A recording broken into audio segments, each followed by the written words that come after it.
The autumn of 2002 arrived early in the Cascade Mountains of Washington state.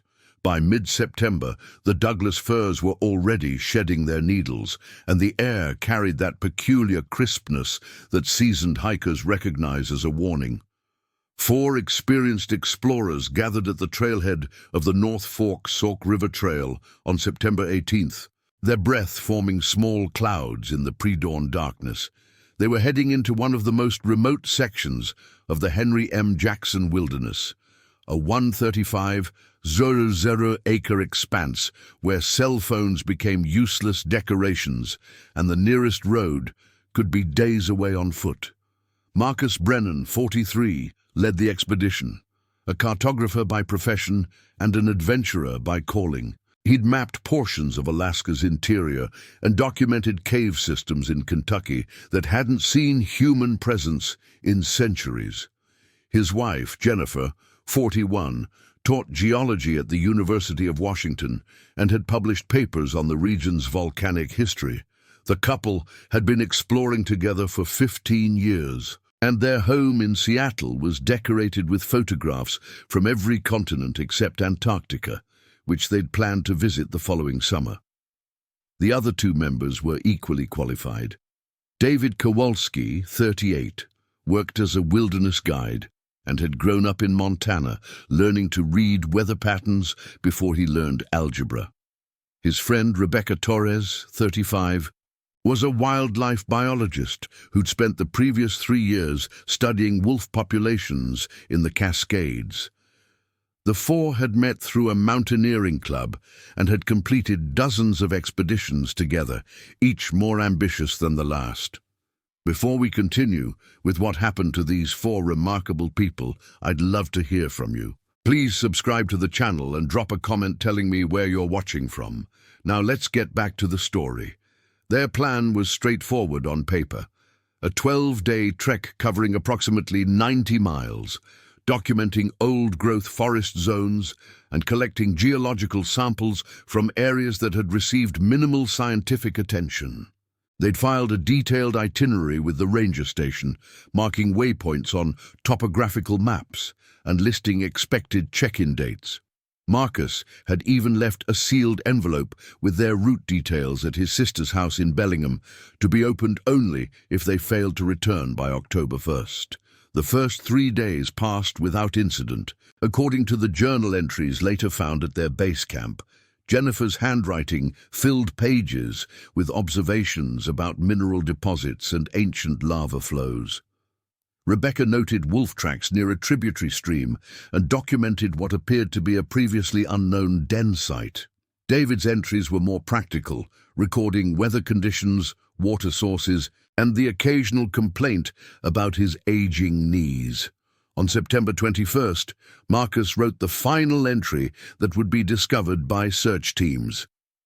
Weather turning, barometer dropping faster than expected. JB wants to push north to the ridge system before the front hits. Should reach the high camp by tomorrow afternoon. Spirits high. This country is more beautiful than the map suggested. When October 1st arrived and the 4 hadn't returned, Marcus's sister, Patricia, drove to their house. The newspapers were piled on the porch. The neighbor reported seeing no activity. She waited until October 3rd, hoping for a delayed return, before opening the envelope and calling the authorities.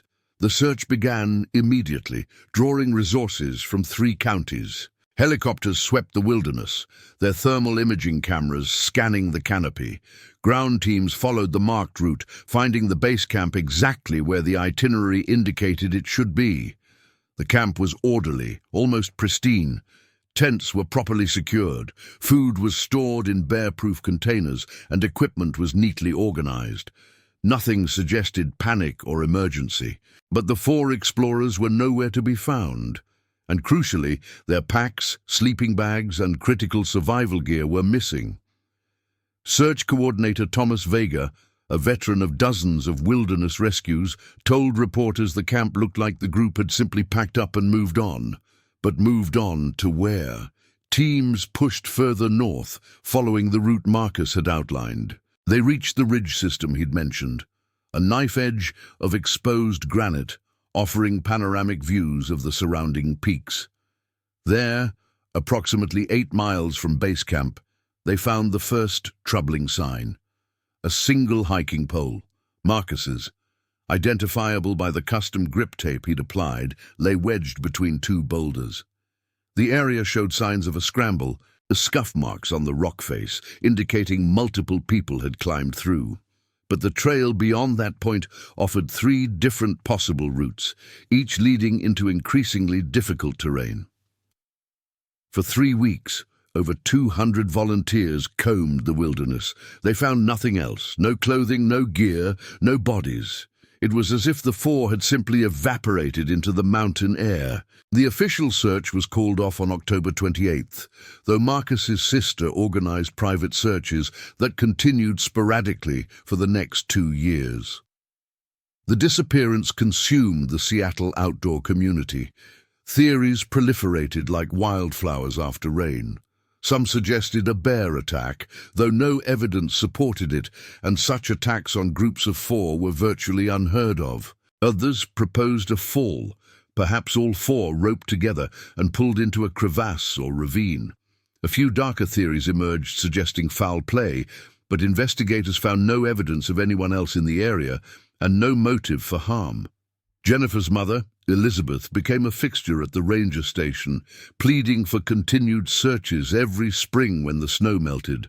David's younger brother, Thomas, quit his job in Portland and spent an entire summer hiking every trail within 20 miles of the last known location. Rebecca's parents established a reward fund that eventually reached $40,000, but no credible tips emerged. The families held a memorial service in November 2003, though none could bring themselves to use the word funeral. How do you bury someone when there's nothing to bury, when a part of you still believes they might walk out of those mountains? Years passed. The families aged. Patricia developed gray hair that hadn't been there before. Elizabeth's hands began to shake whenever anyone mentioned the Cascades. The 4 missing explorers became a cautionary tale told around campfires, a reminder that the wilderness holds mysteries that don't always yield their secrets. By 2023, the case had largely faded from public consciousness. The families still gathered every September 18th, meeting at the same trailhead where their loved ones had begun their final journey. They would hike the first few miles together, placing flowers at markers they'd installed years earlier, then return home to lives that had learned to function around a permanent absence. But technology, indifferent to human grief, continued advancing. The breakthrough came not from search teams or new witnesses, but from a doctoral student named Kevin Rashad working at Oregon State University. His dissertation focused on using LiDAR technology, specifically high-resolution digital terrain mapping, to identify archaeological sites hidden beneath forest canopy. LiDAR, which stands for Light Detection and Ranging, works by firing millions of laser pulses from aircraft, penetrating vegetation to create precise 3-dimensional maps of the ground surface beneath. Kevin had been granted access to new LiDAR data collected by the U.S. Geological Survey in 2022, part of a comprehensive mapping project covering the entire Cascade Range. The resolution was unprecedented, capable of detecting variations in elevation as small as 4 inches. While searching for ancient Native American settlements, Kevin's algorithms identified thousands of anomalies, most of which proved to be natural rock formations, fallen trees, or modern camping sites. One anomaly, however, stood out. Located in a steep ravine approximately 12 miles northeast of where Marcus's hiking pole had been found, the LiDAR data showed what appeared to be angular shapes inconsistent with natural geology. The ravine itself was nearly invisible from any hiking trail, hidden behind a false ridge that made it appear from ground level as if the slope simply continued downward at a consistent angle. Only from directly above could the true geography be understood. Kevin initially dismissed it as a geological quirk, perhaps fractured bedrock or a collapsed lava tube, but something nagged at him. He cross-referenced the location with historical records and discovered it fell within the search zone for the 2002 disappearance. He spent 3 days convincing himself not to get involved, that it was probably nothing, that he should focus on his dissertation. On March 15, 2024, he sent an email to Thomas Vega, the search coordinator who'd long since retired, but whose contact information was still listed in old news articles. Vega received hundreds of messages over the years from psychics, conspiracy theorists, and well-meaning people who'd seen something in the woods and wondered if it was relevant. He almost deleted Kevin's email, but the mention of LiDAR caught his attention. He'd heard about the technology at a conference. The next day, he called Kevin and asked for the coordinates. Within a week, Vega had organized a small reconnaissance team. They included 2 current search and rescue personnel, a geologist, and Marcus's sister Patricia, who'd insisted she had every right to be there. The hike-in took 2 days, requiring them to bushwhack through sections where no trail existed. When they reached the coordinates Kevin had provided, they stood on what appeared to be solid ground, a gentle slope covered in ferns and moss. According to the LiDAR data, they were standing 15 feet above a hidden ravine. The geologist, Dr. Amanda Price, studied the terrain with increasing fascination. What appeared to be a slope was actually an optical illusion created by the angle of the ridge and the dense vegetation. She walked carefully along the supposed slope, probing with a hiking pole, until suddenly the pole punched through the ferns and met no resistance. She'd found the edge. They secured ropes and descended carefully. The ravine was perhaps 40 feet deep and narrow, only 20 feet across at its widest point. The walls were steep, nearly vertical, composed of fractured volcanic rock that crumbled at the slightest touch. Centuries of falling debris had created a false floor of tangled branches, decomposed logs, and soil, all concealed beneath a living carpet of moss and ferns that had grown across the opening like a trap-door. At the bottom, partially buried beneath 2 decades of accumulated organic matter, they found a blue backpack. Patricia recognized it immediately. She'd given it to Marcus for his birthday in 2001. Her legs failed her, and she sat down hard on the rocky ground, unable to speak. Over the next 6 hours, working with excruciating care, the team excavated the site. They found 4 backpacks, sleeping bags compressed by time and moisture, a water filter, cooking equipment, and personal items that confirmed what everyone already knew. They also found human remains, scattered and incomplete, degraded by time and scavengers that had somehow accessed the ravine. The forensic analysis took months. The remains, though fragmentary, told a story. All 4 individuals had suffered injuries consistent with a fall from significant height. The medical examiner concluded they'd likely died from a combination of trauma and subsequent exposure, though the exact sequence would never be fully known. Investigators reconstructed the most likely scenario. On September 22nd or 23rd, the group had been traveling along the ridge, perhaps trying to find a route around an obstacle. In the low visibility of the incoming storm, Marcus had noted in his journal they'd walked onto what appeared to be solid ground. The vegetation-covered opening would have been nearly impossible to detect, especially in rain or fog. One person broke through, and the others, possibly roped together or attempting rescue, followed. The ravine's unique geology explained why they were never found. From above, it was invisible. From the sides, it appeared to be merely a slope. No search helicopter would have identified it as a location requiring investigation. Ground searchers walking nearby would have seen no indication of a hazard. The group had fallen into a geographical anomaly that existed in a blind spot of human perception. The families finally had answers, though answers brought their own form of pain. Patricia organized a proper burial in Seattle, combining all 4, into a single ceremony. The church overflowed with people whose lives had been touched by the missing explorers. Photographs covered the altar. Marcus and Jennifer on a glacier in Peru, David grinning beside a campfire in Wyoming, Rebecca holding a wolf pup during her research. Elizabeth, Jennifer's mother, now 87 and requiring a walker, approached the microphone during the service. Her voice was steady. For 21 years, I've imagined every possible ending to their story. In my darkest moments, I imagined them suffering, afraid, calling for help that never came. Now I know the truth. They were together. They were doing what they loved in a place they found beautiful. They didn't disappear because they were careless or unlucky. They stumbled into one of nature's hidden places, a spot that had never been mapped, never been recorded.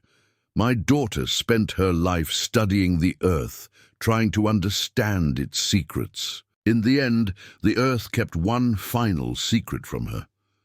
The discovery prompted the U.S. Forest Service to commission comprehensive LiDAR surveys of popular wilderness areas, identifying dozens of similar hazards that had remained invisible to traditional mapping methods. Kevin's work led to new protocols for search and rescue operations, incorporating digital terrain analysis as a standard tool. The ravine where the four were found now appears on updated maps, marked with a small memorial symbol and coordinates that ensure no one else will stumble into that particular darkness. On a cool morning in September 2024, 22 years after four explorers began their final journey, a small group gathered at the site. Patricia was there, along with Thomas, Elizabeth in her wheelchair pushed by her grandson, and a dozen others whose lives had been marked by absence. They'd chartered a helicopter because the hike would have been too demanding for some. They stood at the edge of the ravine, now clearly visible after the Forest Service had removed enough vegetation to make it safe and obvious. Someone had installed a small plaque on a boulder nearby. It listed 4 names, 4 dates, and a simple inscription. They sought to map the Earth. In finding them, we learned the Earth still holds mysteries. As the sun rose higher, burning off the morning mist, Patricia scattered wildflower seeds around the memorial. They were the same species that had covered the false floor of the ravine, the beautiful and innocent-looking plants that had hidden tragedy for more than 2 decades. Next spring, they would bloom here too, visible and known, a reminder that sometimes the only way to honor the lost is to illuminate the darkness that claimed them. The helicopter blades slowed to a stop, and the group remained silent for several minutes, each person lost in their own memories and thoughts. Elizabeth's grandson, Christopher, who'd been only 5 years old when his Aunt Jennifer disappeared, knelt beside the plaque and traced the letters of her name with his finger. He'd grown up hearing stories about an aunt he barely remembered, a woman who could identify rock formations by touch and who'd once sent him a postcard from New Zealand with a picture of a volcano. "I wish I'd known her better," he said quietly. Patricia placed a hand on his shoulder. "She would have loved watching you grow up. She would have taken you on your first real hike, taught you to read topographical maps, shown you how to find north without a compass." The Forest Service ranger who'd accompanied them, Maria Delgado, had been part of the original 2002 search effort. She'd been 26 then, fresh out of training, and the failure to find the missing explorers had haunted her career. She'd requested this assignment specifically when she heard the families were making the trip. "I walked past this spot," Maria said, her voice barely above a whisper. "October 2002. I was part of the grid search. I stood maybe 30 yards from here and saw nothing, just trees and ferns and what looked like normal forest floor." "You couldn't have known," Patricia replied. "None of you could have. That's what makes this so hard and so important. They didn't die because anyone failed them. They died because the Earth itself kept a secret." Thomas, David's brother, had brought his own hiking pole, the twin to the one Marcus had lost on the ridge 8 miles south. He'd kept it in his garage for 22 years, unable to use it but unwilling to throw it away. Now he wedged it into the ground near the memorial, a permanent marker joining his brother to this place. The group began the process of saying their final goodbyes. Some spoke aloud, others simply stood in contemplation. Elizabeth asked her grandson to wheel her closer to the edge, where she could look down into the ravine that had been excavated and made safe with metal railings. "I forgive you," she said to the earth itself. "I don't understand you, but I forgive you." Back in Seattle, Kevin Rashad was defending his dissertation to a committee that had become keenly interested in his work after the discovery. His research had evolved beyond archaeology to include wilderness safety applications. He'd identified 17 similar hidden ravines in the Cascade Range alone, each one a potential tragedy waiting to happen. His algorithms were now being used by land management agencies across the country. During the question period, one committee member asked him about the emotional weight of the discovery. Kevin paused, choosing his words carefully. "I started this project wanting to find ancient villages, to uncover history that had been hidden for thousands of years. Instead, I found 4 people who'd been missing for 21 years, and I gave families the closure they desperately needed. The technology doesn't care about emotion. It just processes data, identifies patterns, creates maps. But we care. We have to care. Every anomaly in the data could be someone's missing loved one, someone's unanswered question." The committee approved his dissertation unanimously. 3 universities offered him faculty positions. He accepted the one at the University of Washington, in part because it would allow him to continue working in the region where the discovery had been made, and in part because Patricia had asked him to give an annual guest lecture about the case to the geography department, where her brother had once been a visiting researcher. The story attracted significant media attention when the bodies were formally identified in April 2024. News outlets across the country ran features about the disappearance and discovery. But the coverage was different from typical true crime sensationalism. Instead, journalists focused on the intersection of technology and wilderness, the changing nature of search and rescue, and the profound impact on the families. A documentary filmmaker named Rachel Bowen approached the families about telling the complete story. Initially, they were resistant. The idea of cameras and interviews felt exploitative, a violation of grief that had finally found some measure of peace. But Rachel was persistent and respectful. She'd lost her own sister in a hiking accident in Colorado 10 years earlier. "I'm not trying to make entertainment," Rachel explained during a meeting with Patricia, Thomas, and Elizabeth. "I want to show how these 4 people lived, not just how they died. I want to show what 21 years of not knowing does to families. And I want to show how technology is changing our relationship with wilderness for better and worse." They eventually agreed, with conditions. The families would have final approval over all content. The focus would be on the explorers' lives and accomplishments, not on the sensational aspects of their deaths. Any proceeds would go toward funding LiDAR surveys of other high-risk wilderness areas. The resulting documentary, titled Hidden Ground, premiered at the Sundance Film Festival in January 2025. It opened with footage of the Cascade Mountains in autumn, the camera slowly zooming in on the trailhead where Marcus, Jennifer, David, and Rebecca had begun their journey. Then it cut to childhood photos, home videos, and interviews with colleagues and friends. Marcus emerged as someone who'd believed that perfect maps could prevent tragedies, who'd spent his career trying to eliminate uncertainty from wilderness travel.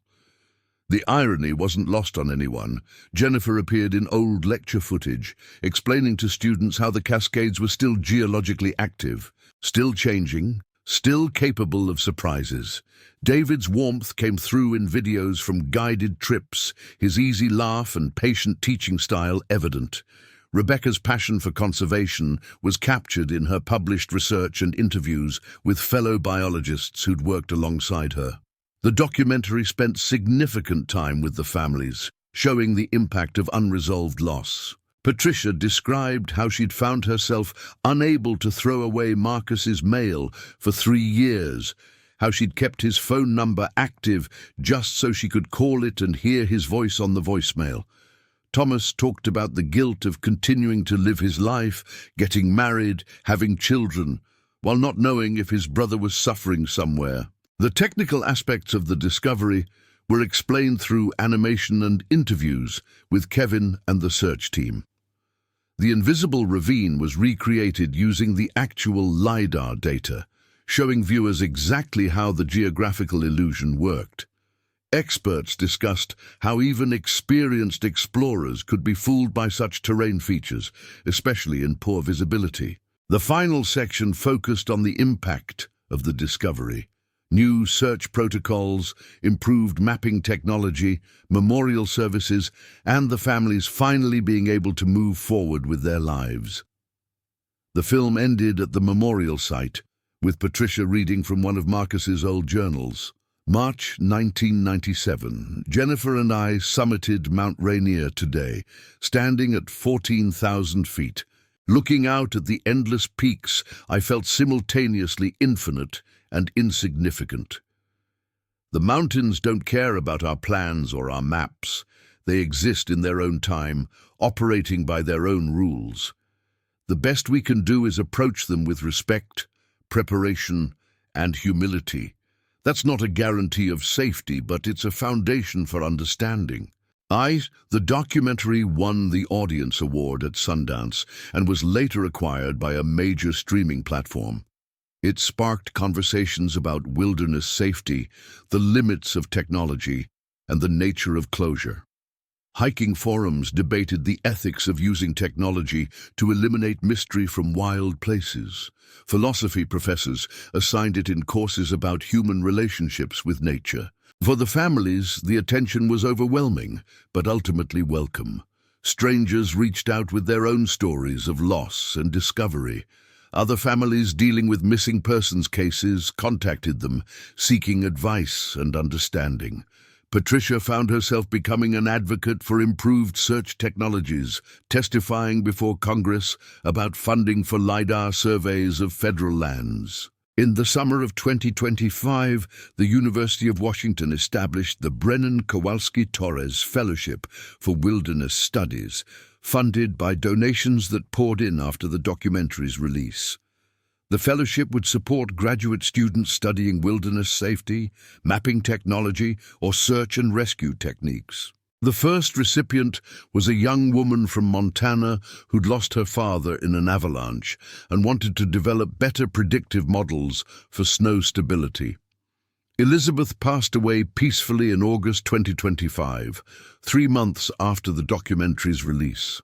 At her memorial service, her grandson Christopher spoke about how his great-grandmother had finally found peace in her final months, how she'd watched the documentary 17 times, pausing on every frame that showed Jennifer's face. She told me that for 21 years she'd been living in the question, Christopher said. She'd existed in the space between hope and despair, between presence and absence. The discovery didn't bring Jennifer back, but it brought Grandma Elizabeth into the present. She could finally remember her daughter as she was, not as a ghost trapped in the mountains. The anniversary of the disappearance, September 18th, became an unofficial gathering point for the outdoor community in Seattle. People would meet at the original trailhead, not to hike the route, but to share stories about their own close calls, their own mysterious moments in the wilderness, their own appreciation for the fragility of human plans against nature's indifference. Patricia organized these gatherings, turning grief into community. Local outdoor retailers donated equipment for a swap that helped low-income families access quality gear. Search and rescue teams set up information booths about wilderness safety. Rangers gave talks about new mapping technologies and how they were changing land management. At the September 2025 gathering, more than 300 people attended. Kevin Rashad gave a presentation about expanding LiDAR surveys, showing side-by-side comparisons of traditional topographical maps and the new high-resolution data. The differences were stunning. Features invisible on old maps appeared in sharp detail on the LiDAR images: hidden ravines, concealed cliffs, optical illusions created by vegetation and viewing angles. "We're not trying to tame the wilderness," Kevin explained. "We're trying to understand it well enough to visit it safely. There's a difference between respecting nature's power and being willfully ignorant of its dangers." A question came from the audience, from a teenager who identified herself as a high school student interested in geology. "But don't we lose something when we map everything, when there's no unknown left?" Patricia answered before Kevin could respond.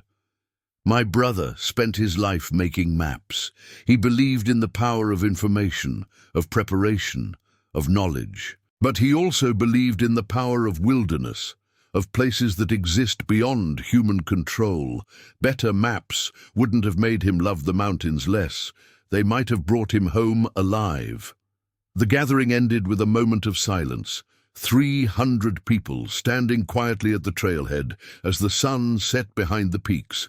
Then, one by one, they turned on headlamps and flashlights, creating a field of lights in the gathering darkness.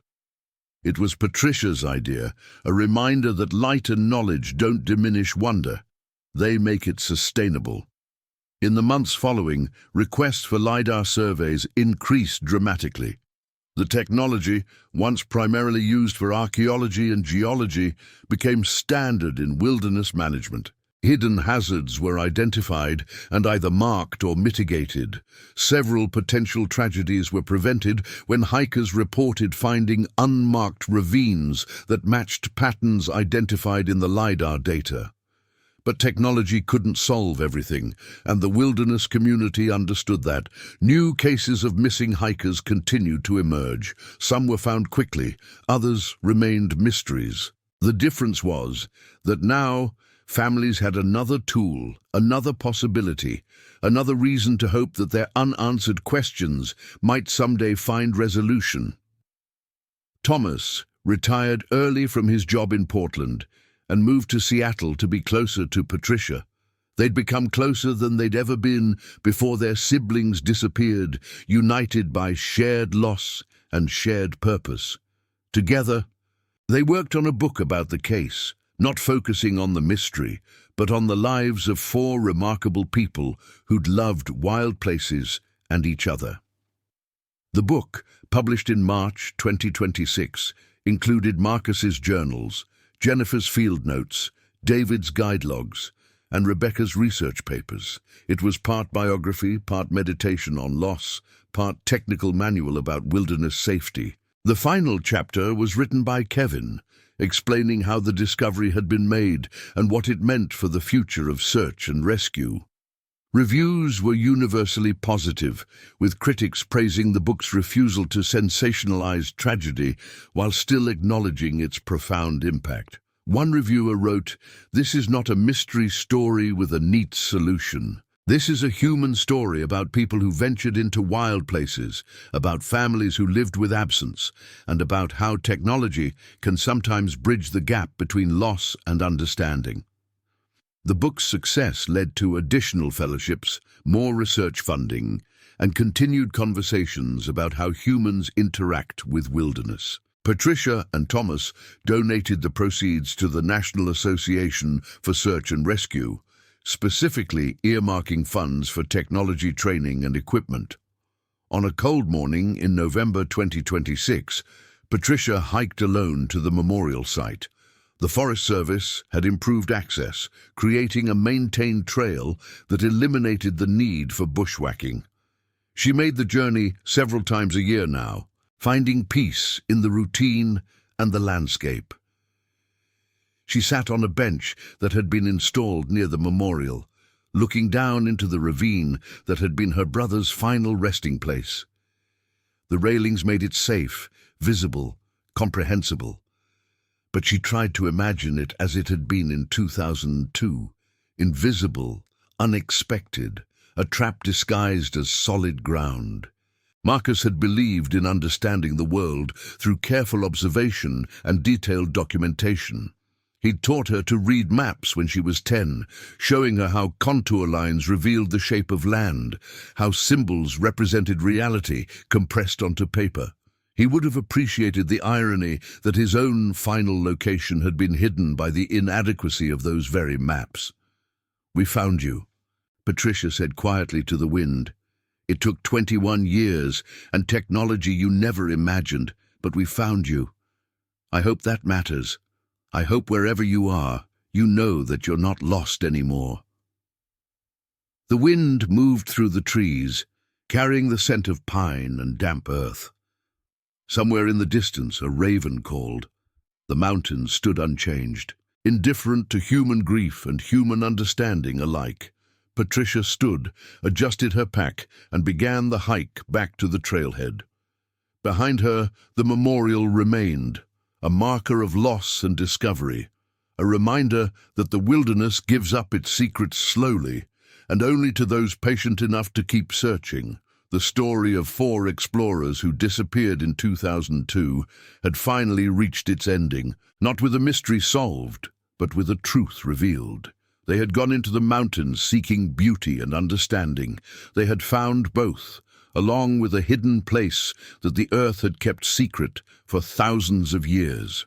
In finding them, their families and the world had learned that knowledge and technology can illuminate darkness without diminishing the power and majesty of wild places. The mountains remained, the memorial remained, and the memory of 4 people who loved wilderness enough to die in it remained, transformed from absence into presence, from mystery into truth, from lost into found.